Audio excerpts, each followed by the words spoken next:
Personajes y momentos trascendentales de la Revolución de Abril de 1965.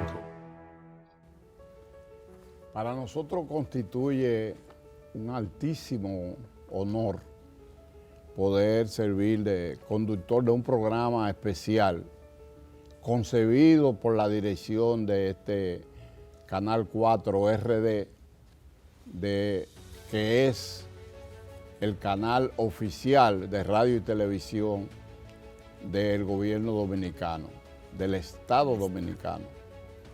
Y de una manera espontánea y fortaleciendo el conocimiento histórico para las generaciones actuales y consolidarla en las pasadas y proyectarla hacia el porvenir, ha concebido un programa intitulado Personajes y momentos trascendentes de la Revolución Constitucionalista de 1965.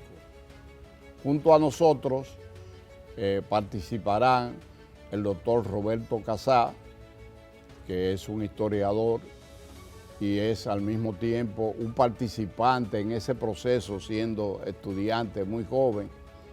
Y está con nosotros también el licenciado Héctor Tineo, que es, además de escritor, periodista, abogado, y una gente con un sentido de patriotismo incuestionable. También nos acompaña la licenciada Teresa Espaillat, una combatiente extraordinaria, educadora y una persona que sirve de ejemplo a lo que ha sido el papel de la mujer en todas las etapas históricas de este país. Y también uno de los dirigentes sindicales trascendentes que ha superado el marco del sindicalismo, es un educador a nivel, digamos, actualizado, ha escrito innumerables obras y tiene un testimonio súper especial del papel desempeñado en ese acontecimiento y la labor que él realizó a nivel internacional. Quiero agradecer a todo el personal técnico de esta Radio Televisión Dominicana, Canal 4 RD, por el esfuerzo técnico de garantizar para el país un programa de primera calidad.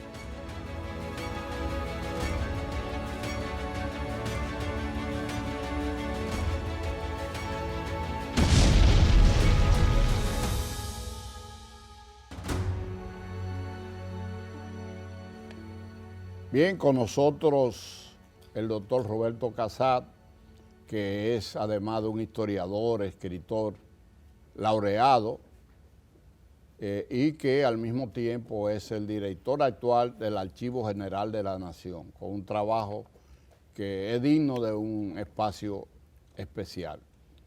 Él tuvo la particularidad de que hoy es un historiador famoso y ranqueado. No quiero extenderme mucho porque no es su característica que hablen de él, pero Roberto Casá nos puede dar una descripción general de el origen y las causas que generaron ese acontecimiento que la gente le llama, entiendo yo, ya eso es un juicio particular como conductor, la Revolución de Abril. No es la revolución porque la revolución es un proceso de transformaciones económicas, sociales, políticas, culturales. Fue originalmente un contragolpe y la integración del pueblo le dio una naturaleza. No se circunscribió a abril porque fue una explosión el 24 de abril por causas coyunturales, pero se extendió hasta septiembre. Por lo tanto, hablar, que la gente entienda el contenido, el por qué se produjo ese acontecimiento, qué causas lo generaron, lo dejamos en la voz, con la participación de nuestro estimado y valorado doctor Roberto Casá. Hay dos determinantes para la Revolución de Abril de 1965, a mi juicio. Uno de largo plazo y el segundo coyuntural.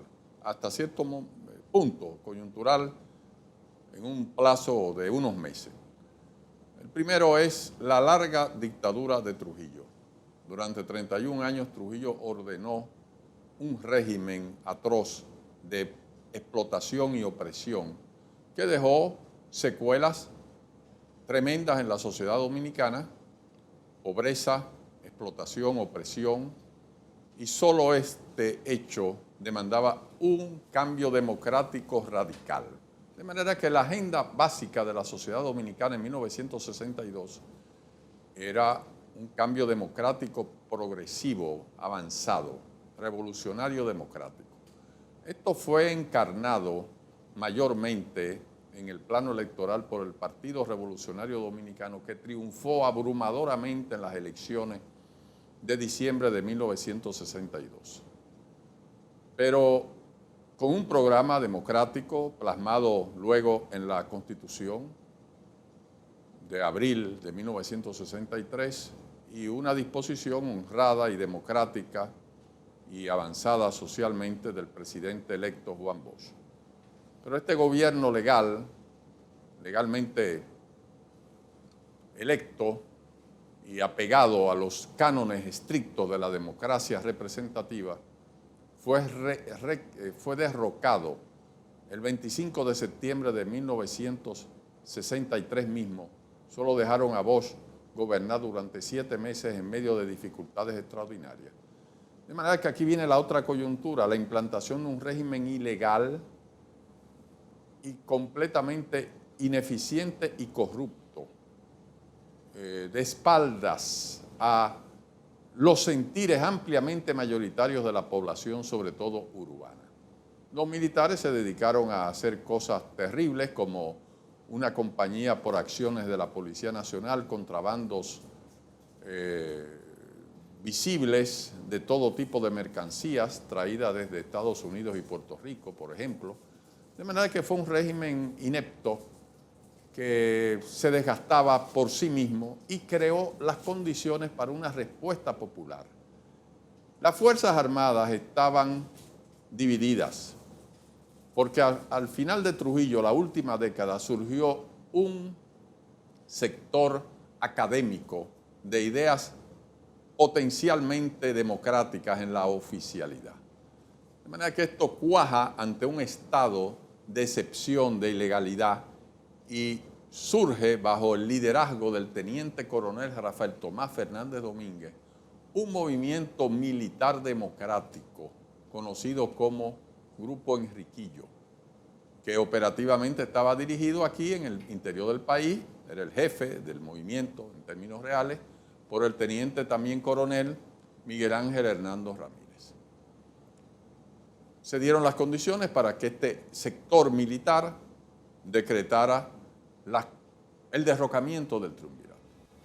Y desde las 2 de la tarde del 24 de abril, cuando José Francisco Peña Gómez anunció el derrocamiento del régimen del triunvirato por una llamada que hizo el capitán Mario Peña Taveras, lo que era en principio un golpe militar se transformó en una movilización popular masiva en prácticamente todo el país.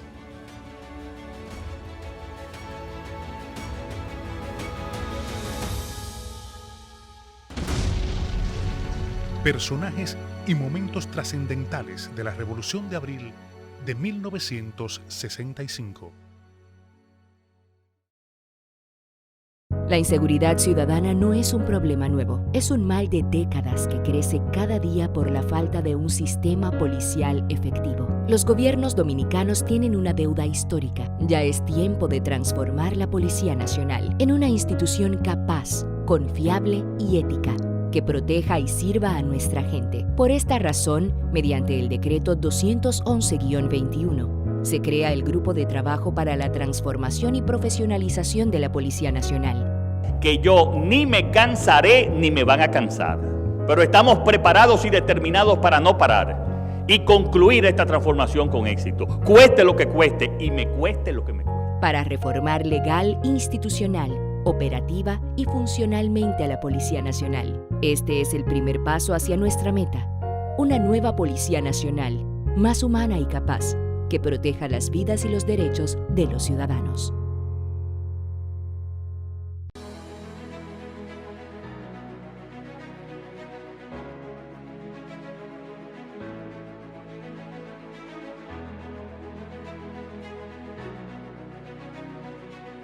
Personajes y momentos trascendentales de la Revolución de Abril de 1965.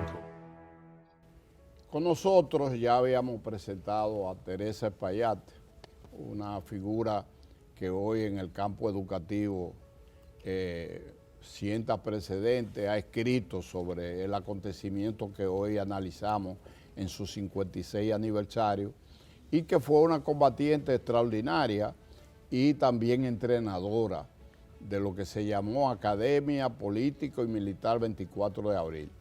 A ella vamos a hacerle una pregunta inicial. La reacción de la población, sobre todo porque ella estaba concentrada en Santo Domingo, la reacción de la población y cómo se generalizó ese proceso hasta dónde pudo llegar. Así es que con Teresa tendremos una edificación importante. Ese sábado de hace 56 años, en la voz de Peña Gómez, en el programa Tribuna Democrática, que era el programa del PRD, que era uno de los partidos comprometidos en la lucha por el retorno de la Constitución, Peña Gómez anunció por radio que el Estado Mayor del Ejército había sido hecho prisionero. Esas palabras, que no son las causas que ha explicado el doctor Casá, sino que fue el detonante para el inicio de una movilización popular ascendente, que fue intensa y creciendo del 24 al 28 de abril. La misma tarde del 24, la gente comenzó a salir a la calle. A nivel nacional, mi experiencia directamente en la capital y alrededor de 2 consignas: retorno de Bosch, retorno de Bo, decía la gente. Juan Bo, presidente, Juan Bo, presidente, Juan Bo, presidente, Juan Bo, presidente. Y retorno de la Constitución del 63. Esas 2 consignas movilizaron a nuestro país. Alrededor del 25 apareció una tercera consigna que siguió siendo movilizadora, que fue armas para el pueblo. Así que la reacción inicial fue el pueblo se tiró a la calle a demandar la Constitución y el retorno de Bosch. En esos días se asaltaron cuarteles, las personas que tenían armas las sacaron. Yo recuerdo perfectamente el 25, tempranísimo, ver a Manolo González, a Diome de Mercedes, del PCP, así se llamaba en esa época, el hoy PCD, y a Baby Mejía del movimiento 14 de junio con armas largas ya en las movilizaciones. El 27 se tomó la fortaleza, el 27 fue la batalla del Puente Duarte, que fue un triunfo de los constitucionalistas y un fortalecimiento extraordinario de los constitucionalistas. Y además, en la batalla del Puente nació el liderazgo de Francisco Camaño, que había salido de la embajada en esos procesos de negociaciones en que estaba la embajada americana y que dice la historia o dice la leyenda, que él dio un portazo y dijo: quien me quiera seguir, que me siga, y se fue al Puente Duarte. Ese liderazgo surgió ahí porque Camaño no era de los líderes, los principales dirigentes del movimiento constitucionalista. En el Puente se consagra, se derrota a las fuerzas de San Isidro y se consagra Francis Camaño como el líder militar. Después sería también el líder político de esos acontecimientos. El 28 de abril, ya en proceso del restablecimiento del orden constitucional, los Estados Unidos invaden nuestro territorio. Y se impidió con eso que se lograra el restablecimiento del orden constitucional. La llegada de la invasión de los Estados Unidos cambia el curso de los acontecimientos. Ya no se trataba de luchar por la Constitución, de luchar por el retorno de Bosch, sino que aparece un valor supremo que es la lucha por la soberanía nacional. La verdad que la llegada de la invasión creó confusión, creó dispersión, creó deserciones, sobre todo en las fuerzas constitucionalistas del lado militar. Hubo asilamiento también de partes civiles que se recompusieron pronto y salieron y se siguieron integrándose. Se planteó entonces la necesidad de reorganizar las fuerzas constitucionalistas para resistir la invasión de los Estados Unidos. En medio de todo ese proceso, que sí yo llamo revolución, a esos 4 días se rompieron estructuras, se destruyó, se desorganizó el ejército, por lo menos los partidos y las organizaciones que existían prácticamente desaparecieron en esos 4 días. En medio de eso se iban formando el germen de lo que serían los comandos, que fue la organización nueva y propia de los siguientes meses de lucha que fue apareciendo. Pero el día 30 se asaltó la Fortaleza Osama. El asalto a la Fortaleza Osama tuvo el valor de armar a la población, es decir, había un parque de armas bastante amplio y eso permitió la distribución de armas a la población. Simultáneamente en la parte norte de la ciudad se combatía ferozmente.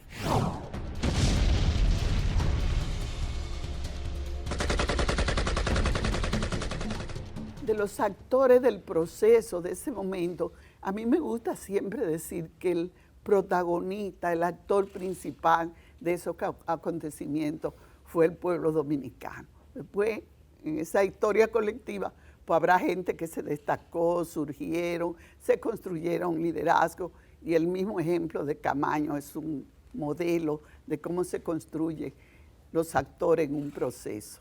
Gracias, creo que ha sido bastante profundo y extensa la participación e importante de Teresa Espaillat.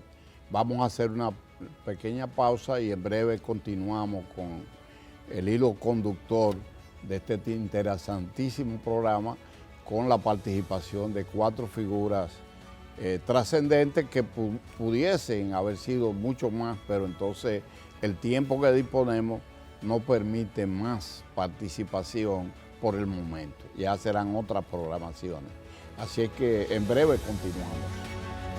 La policía, los cascos blancos, no están amedrentando al pueblo, no están ametrallando al pueblo. En la Amado García Guerrero con Concepción Bola, están ametrallando y nos informan que desde el puente están también ametrallando. Personajes y momentos trascendentales de la Revolución de Abril de 1965. La inseguridad ciudadana no es un problema nuevo, es un mal de décadas que crece cada día por la falta de un sistema policial efectivo. Los gobiernos dominicanos tienen una deuda histórica. Ya es tiempo de transformar la Policía Nacional en una institución capaz, confiable y ética, que proteja y sirva a nuestra gente. Por esta razón, mediante el decreto 211-21, se crea el Grupo de Trabajo para la Transformación y Profesionalización de la Policía Nacional. Que yo ni me cansaré ni me van a cansar, pero estamos preparados y determinados para no parar y concluir esta transformación con éxito, cueste lo que cueste y me cueste lo que me cueste. Para reformar legal, institucional, operativa y funcionalmente a la Policía Nacional. Este es el primer paso hacia nuestra meta, una nueva Policía Nacional, más humana y capaz, que proteja las vidas y los derechos de los ciudadanos.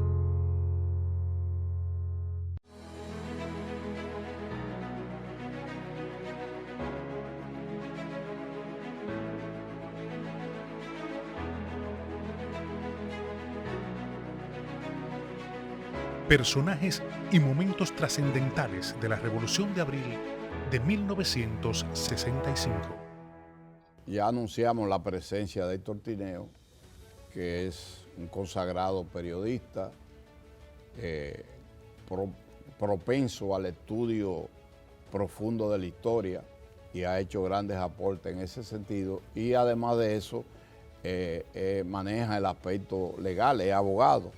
Es decir, son tres combinaciones importantes, pero tiene un sentimiento patriótico que nos obliga a utilizar su talento para que él nos explique, ya sucedido esos acontecimientos, bien narrado, conciso, por la participación de Teresa Espaillata, él nos diga entonces en términos institucional qué se produce, porque llega un momento en que no había un gobierno establecido, no fue posible que Bosch retornara, hubo un sector militar que se oponía al retorno de Bosch, y los mismos Estados Unidos estaban preparados para una invasión aquí desde antes de que explotara el 24 de abril. Es decir, la base naval y militar en Puerto Rico, su desplazamiento aquí fue en pocos minutos.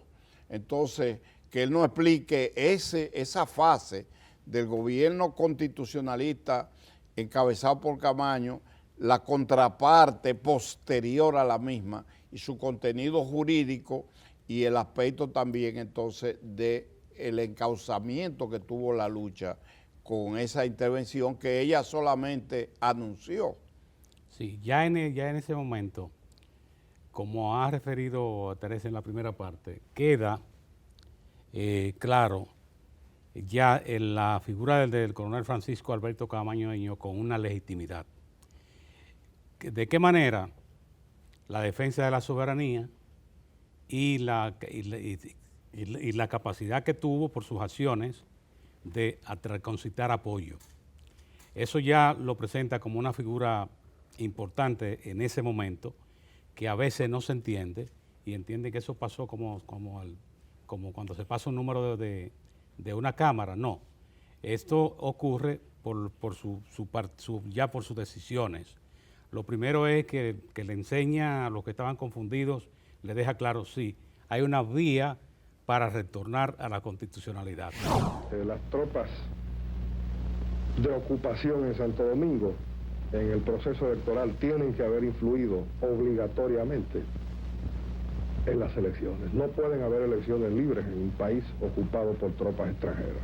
Su entereza de no venir a confundirse, no se confunde, y deja claro, no, retorno a la constitucionalidad, y de ahí el respeto a la figura de Juan Bosch. Cuando llega ese momento que Camaño es la figura que va a tomar posesión como el presidente constitucional, estaba precisamente consensuado y aprobado con el presidente derrocado, el presidente Juan Bosch, que es el presidente que los dominicanos tenían el criterio de que ese era el presidente constitucional. ¿Por qué? Juan Bosch fue electo con la mayoría de votos que no había logrado en República Dominicana un presidente electo en unas elecciones democráticas, es decir, en el que cada ciudadana podía escoger su presidente. Juan Bosch logró en votación casi un 80% de los votos de los ciudadanos que se presentaron, ciudadanos y ciudadanas que emitieron su voto. ¿Qué ocurre? Es decir, que tenía legitimidad. ¿Y qué pasó para el acto de su juramentación? Un acto solemne. Ahí se reunió el Congreso, la mayoría del Congreso, encabezado por el presidente del Senado, el senador Aníbal Campana, de Santiago. 27 senadores, ahí estaban presentes 17 senadores. De los, la mayoría, más de 40 diputados. Y fueron esos diputados electos en esas elecciones directas por el pueblo dominicano. Es decir, cada ciudadano, cada ciudadana que se presentó, estos legisladores fueron los nombres que escogieron. Y ya en este rol, que la República Dominicana, ¿y por qué se llega a este punto? Bueno, ya señores, aquí hay que hablar de los éxitos militares. El hecho ya de que los constitucionalistas se veían como la fuerza que ya trazaba una línea y que ya usted no la podía destruir porque quisiera, y con todos los esfuerzos que se hicieron, eso le daba la expresión de la legitimidad del pueblo.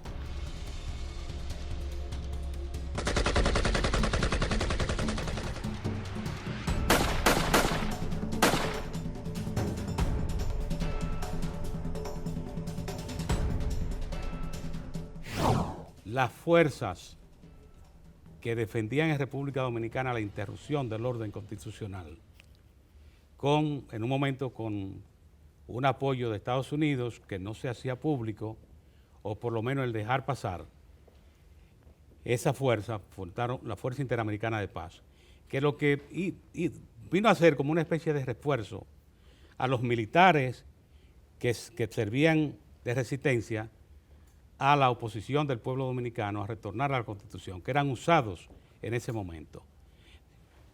¿Y a qué lo llevaron? Una operación limpieza. Una operación limpieza que lo que se planteaba era arrasar el republicano. Ahí están los muertos, que son hoy el testimonio, ahí están los minusválidos y están las personas que murieron, que son pruebas de cómo fue ese fuego. ¿Y qué pasó? Eso no se puede resistir. Y eso es lo que explica por qué Francisco Alberto Caamaño Deñó es celebrado como una fiesta su juramentación como presidente constitucional de la República en armas. Posterior a ese acontecimiento, las fuerzas conservadoras que representaban la oligarquía, los sectores eclesiásticos más derechistas y los propios Estados Unidos, que ya habían producido la segunda invasión. Nosotros lo llamamos en términos legales intervención. Fue una invasión grosera, con soldados, con marines, con todos los tipos de armamentos más modernos de ese entonces. Y el pueblo resistió eso.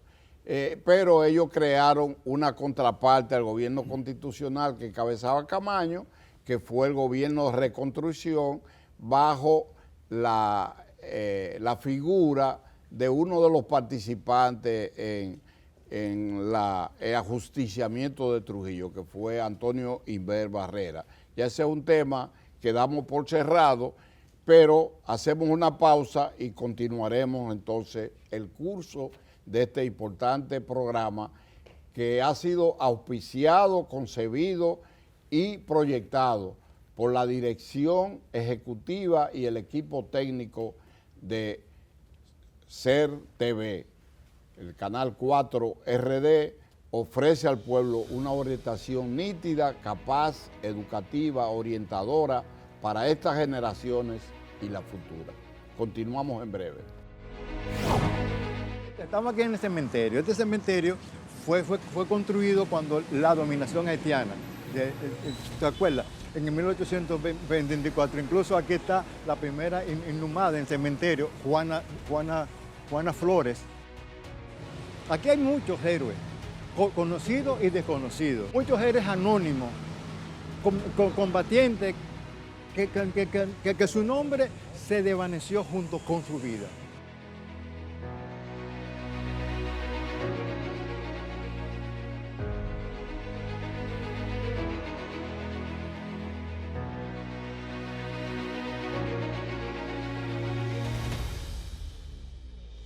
Aquí en el 65 se enterraron la mayoría de los combatientes. Aquí hay grandes hombres como Ilio Capozzi. Aquí estuvo enterrado el cuerpo de Rafael Tomás, el gran héroe nacional.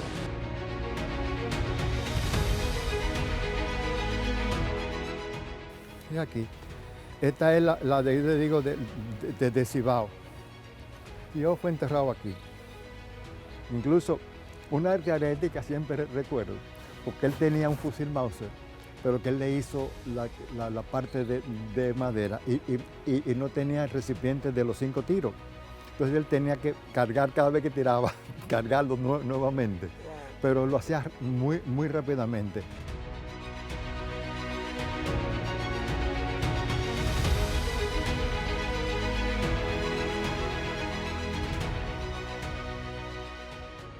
Esos fueron los verdaderos héroes. Nosotros simplemente participamos, hicimos lo mejor que pudimos hacer, pero sobrevivimos, no nos tocaba. Personajes y momentos trascendentales de la Revolución de Abril de 1965. La inseguridad ciudadana no es un problema nuevo, es un mal de décadas que crece cada día por la falta de un sistema policial efectivo. Los gobiernos dominicanos tienen una deuda histórica. Ya es tiempo de transformar la Policía Nacional en una institución capaz, confiable y ética, que proteja y sirva a nuestra gente. Por esta razón, mediante el decreto 211-21, se crea el Grupo de Trabajo para la Transformación y Profesionalización de la Policía Nacional. Que yo ni me cansaré ni me van a cansar.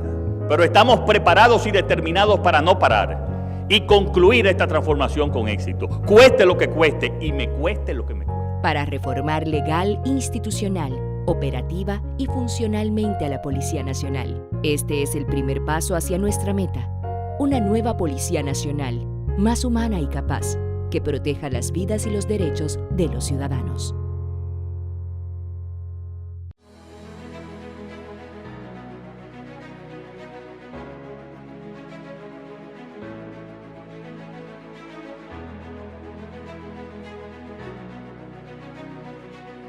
Personajes y momentos trascendentales de la Revolución de Abril de 1965.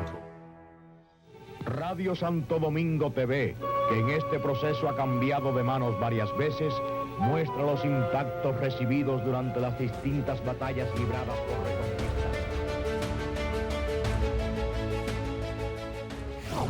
Con mucha razón se ha afirmado, se ha dicho con propiedad y con seriedad que el verdadero héroe es el pueblo dominicano, pero el pueblo naturalmente dirigido por figuras trascendentes y por organizaciones. Ahí se produjo una unidad que se hizo fuerte. Se había hecho un acuerdo del PRD con el Partido Revolucionario Social Cristiano en España que se llamó el Pacto de Río Piedras. No, en Puerto Rico. Y entonces las organizaciones revolucionarias de izquierda, el 14 de junio, había hecho un levantamiento donde se perdieron muchas vidas importantes, pero principalmente el líder histórico, uno de los líderes o el líder más puro que ha tenido el país en términos políticos, se perdió en una insurrección, un levantamiento que fue el inicio de una cadena consecutiva de lucha que culminó con esa explosión del 24 de abril, que algunos le dicen la guerra de abril, y está bien dicho, y es lo que prevalece, pero es el inicio de la guerra constitucionalista que se extendió hasta el 3 de septiembre. Como es lógico, los sectores internos y externos, específicamente los Estados Unidos, desarrollaron una ofensiva de descrédito al proceso que estaba viviendo aquí. Y fue importante para eso porque se hablaba de que las monjas eran violadas, de que los sacerdotes eran ahorcados, de que no había libertad para nadie, que había un desastre, que había un desorden, que había un estado de fusilamiento masivo y específico. Entonces, la participación de un comando del Partido Social Cristiano, Revolucionario Social Cristiano, está representado aquí por una figura que fue de los principales dirigentes del movimiento obrero social cristiano, la CAS, Confederación Autónoma de Sindicatos Cristianos. Existía la FEDELA, existía el Bloque Revolucionario Universitario Cristiano, la Juventud Revolucionaria Cristiana, que era a nivel secundario. Entonces, tenemos con nosotros al señor José Gómez, quien participó como combatiente y al mismo tiempo hizo una gestión internacional que complementó el gran trabajo realizado por Jotin Curi que fue el ministro de Relaciones Exteriores e hizo una labor que merecería un programa, pero él no va a hablar de su experiencia a nivel internacional en defensa de la causa constitucionalista. José Gómez Cerda. Bueno, la Confederación Autónoma de Sindicatos Cristianos, desde que comenzó el movimiento, estuvo presente, y en esta misma emisora el Comité Ejecutivo de la CAS se presentó y manifestó al pueblo su respaldo al movimiento constitucionalista. Eso lo dijo Henry Molina, que era el presidente, el secretario general de nuestra organización. La primera delegación de la OEA que vino aquí estuvo dirigida por Alejandro Mañez, chileno. Alejandro Mañez se reunió con Camaño y se sorprendió cuando Camaño le dijo que había una organización de sindicatos cristianos que apoyaba el movimiento constitucional. Él sacó una lista de 42 dirigentes de izquierda que tenían afuera, diciendo que esos eran los que dirigían todo este movimiento. Tuvimos una reunión en el Hotel Europa, en la cual participó Francis Camaño, Alejandro Mañez, Henry Molina y yo. Y Alejandro Mañez nos dijo que él quería que uno de nosotros saliera al exterior para explicar a esto. Nos dijo que hablaba a nombre de la democracia cristiana chilena, no a nombre de la OEA, que era otra cosa que él representaba. Camaño me nombró sin ningún título, ni carta, ni credencial, ni nada, sino tú vas a representar al gobierno en los países que te va a decir Alejandro Mañez. ¿Cuáles eran los países que en ese momento internacional apoyaban o tenían simpatía por el movimiento? Eran 4 países. América Latina estaba dirigida en su mayoría por gobiernos dictatoriales y gobiernos militares. Los países que defendían el movimiento constitucional eran México, Venezuela, Chile y Cuba en los organismos. Con esa misión yo me trasladé a Venezuela, donde estaba reunido un consejo de la Central Latinoamericana de Sindicalistas Cristianos, y le expliqué a ellos toda la situación. Junto con Rafael Caldera, que era el presidente de la Cámara de Diputados, fuimos a ver al presidente Leoni y le explicamos toda la situación. Después yo continué a Chile. En Chile me recibió el presidente Eduardo Frei, que era de la democracia cristiana. Hicimos una gran concentración en el Teatro Caupolicán, donde hubieron más de 3.000 personas. El presidente Frei me dijo personalmente que tenía simpatía por el movimiento constitucionalista dominicano, pero que el gobierno chileno no podía públicamente apoyarlo antes de la OEA, y que todos conocíamos cuál era la posición de la OEA. De ahí me dirigí a México. En México no tenía las relaciones políticas que conseguí en Venezuela o en Chile, y hicimos una rueda de prensa. En esa rueda de prensa me preguntó un periodista que por qué, estando Juan Bosch en Puerto Rico, tan cerca de la República Dominicana, y el coronel Fernández Domingo estaba en Chile. Sin embargo, a Fernando Domingo lo mataron en Santo Domingo y Bosch no vino. Yo contesté que prácticamente Bosch era un prisionero de los Estados Unidos en Puerto Rico. Yo no sabía que ese periodista era internacional, y eso lo publicaron en Puerto Rico, y muchos salieron a defender cómo el rector Benítez y el gobernador Muñoz Marín le habían dado un apoyo a Juan Bosch. Y le preguntaron a Bosch que contestara eso, y él dijo que él no tenía que contestar porque él no había dicho eso, que quien lo había dicho era yo. Yo fui a Puerto Rico y me entrevisté con Juan Bosch. Le expliqué lo que yo había hecho en Chile, lo que yo había hecho en Venezuela, lo que había hecho en México, y le di informe porque él era el jefe prácticamente del movimiento constitucional.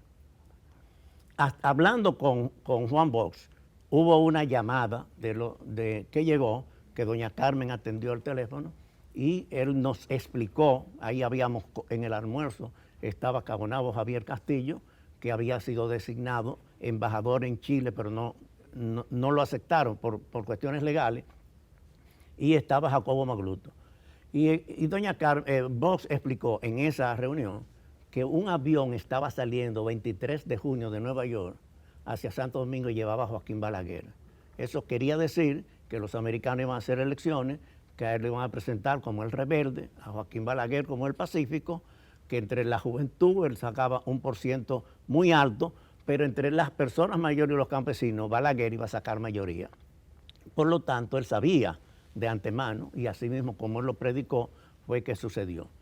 El tratar en la parte internacional en una situación tan delicada fue muy importante para nosotros. Aquí en la República Dominicana, el movimiento sindical participó, Fuerza Cecitrado, que estaba dirigida por Miguel Soto, Poasi, que era donde mataron a Pata Blanca.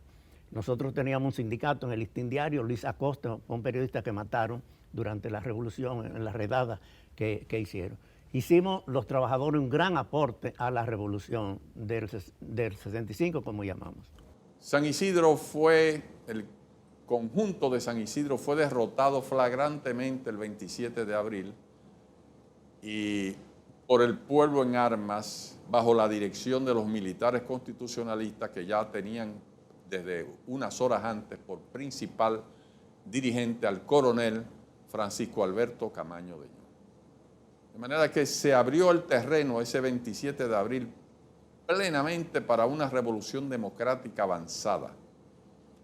Y eso los norteamericanos no estaban dispuestos a permitirlo, porque ellos estaban aliados, como lo siguen estando, con los sectores tradicionales del poder social en América Latina. Son los grandes gendarmes del orden. Y en esa medida se decretó la invasión armada. Y entonces lo que es una resistencia por la democracia, resistencia armada, por la legalidad, por el orden constitucional encarnado en el presidente Juan Bosch, que debía haber regresado ese mismo día o al otro día, se transformó en una resistencia frente al imperialismo norteamericano, a la invasión descarada, ilegal y moralmente execrable que cometieron los norteamericanos. Uno de los hechos más funestos de la historia dominicana, porque por primera vez el pueblo dominicano tuvo la oportunidad de implantar un orden democrático efectivo, basado en las armas propias y en la participación popular masiva. Y esto fue impedido por los norteamericanos con el pretexto tardío de que el movimiento había sido dominado por los comunistas.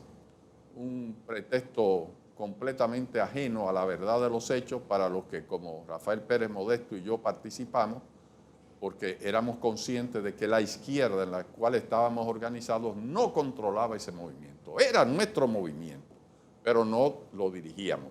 Éramos parte de eso, de un pueblo amplio y diverso, plural, pero no era una revolución marxista. Era una revolución democrática avanzada, eso sí, lo que estaba en la agenda de prácticamente todo el mundo de una u otra manera.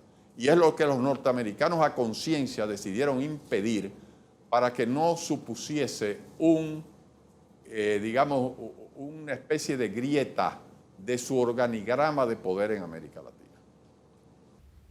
Yo creo que fue bien explicado el proceso, se ha seguido un orden cronológico bien, pero yo quiero que ahora nuestro invitado Héctor Tineo nos haga una descripción de cómo se tuvo que poner fin al conflicto en su parte, digamos, militar, sí, y políticamente una salida cuestionable, pero no podemos tratar todos los temas como esto no es un documental ni es una película, pero sí una precisión breve de lo que aconteció y de la salida negociada que hubo, brevemente explicado. Lo primero es que lo importante en esto es que en esto estaban involucrados figuras militares de carrera, es decir, gente que conocía cómo se puede ganar una guerra, cómo se puede pelear de la manera adecuada en una guerra,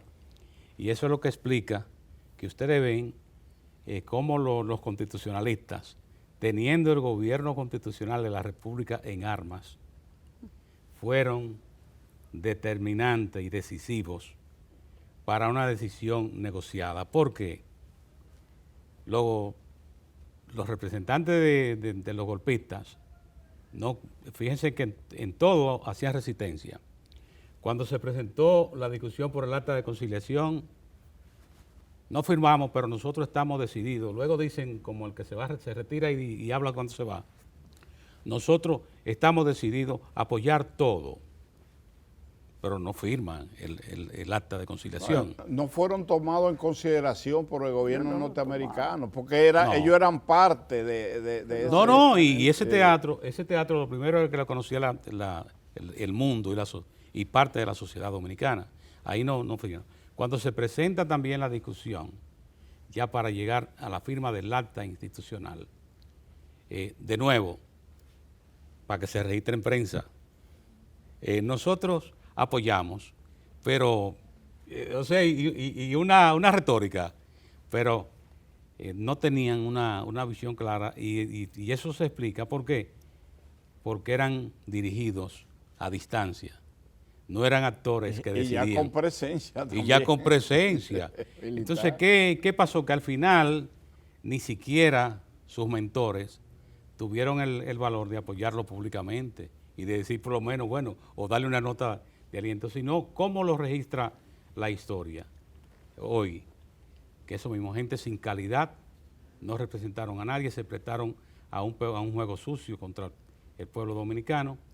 Y eso es lo que explica por qué se llega a la negociación. Hay que decir que la presión del gobierno constitucionalistas, sus hombres y mujeres, fueron determinantes. Probablemente si el país no tiene mentes con esa visión, el desastre hubiese sido otro, porque ustedes nada más tenían que ver que ninguno de estos protagonistas, cuando se daban, por ejemplo, esas atrocidades, en la operación Limpieza, ninguno reaccionó. Vivía como que no estaba aquí en República Dominicana. Y eso es lo que explica también el apoyo de la salida negociada. Fue una salida negociada por circunstancias. El movimiento constitucionalista no tenía las armas para decidir en ese proceso de manera unitaria, única. No lo podía hacer. Y eso le planteaba por qué ir a las negociaciones. Y ahí se dan esas negociaciones que el objetivo final era el retorno a la constitucionalidad. Como en efecto se lograría a pesar de todos los obstáculos que se produjeron y las situaciones que se tuvieron que conceder. Bien.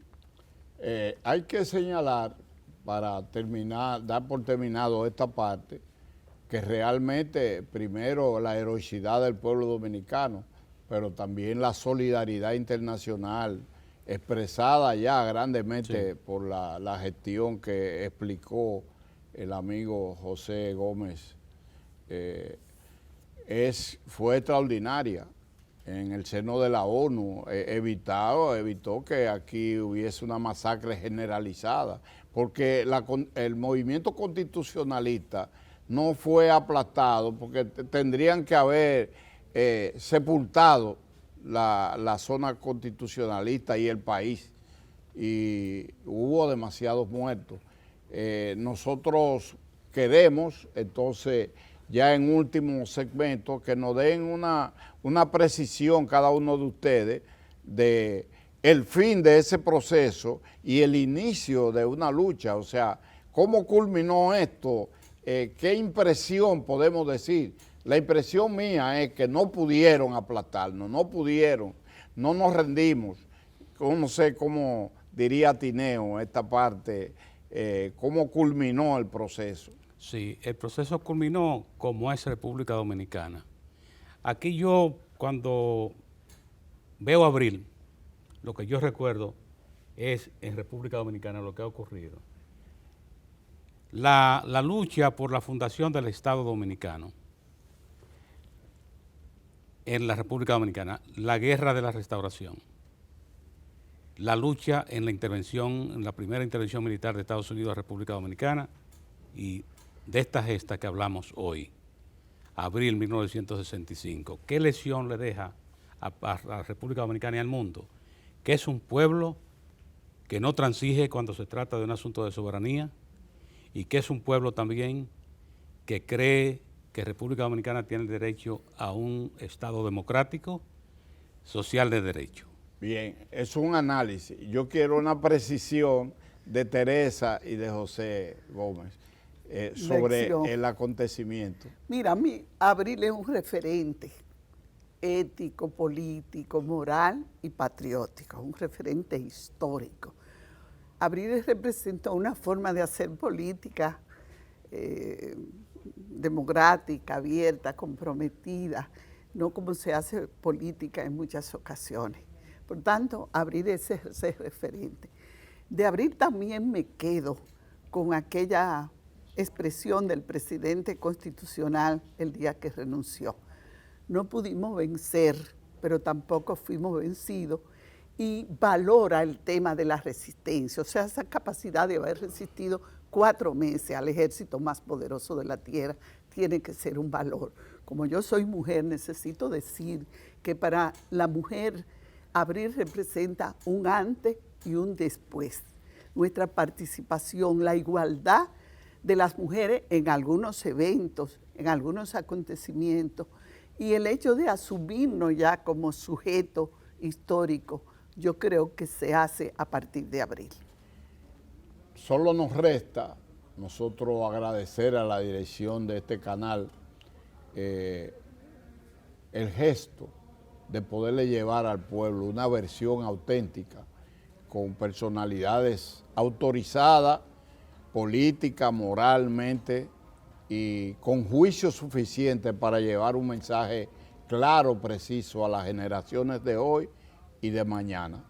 Y agradecer la participación del doctor Roberto Casá, del licenciado Héctor Tineo, de la licenciada Teresa Espaillá y del licenciado José Gómez Cerda, que han podido ofrecer un programa de calidad ajustado a las condiciones del tiempo, que comprimen, que evitan que podamos inducirnos a tratar una serie de aspectos que se derivan de lo ya tratado.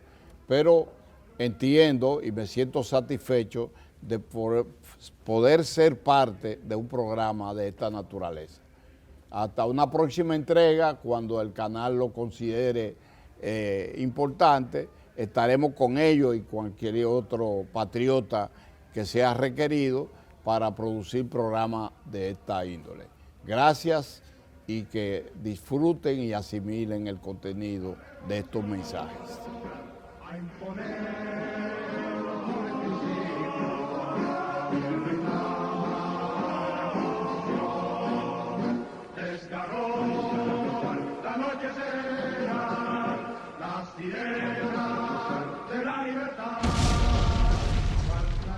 Personajes y momentos trascendentales de la Revolución de Abril de 1965.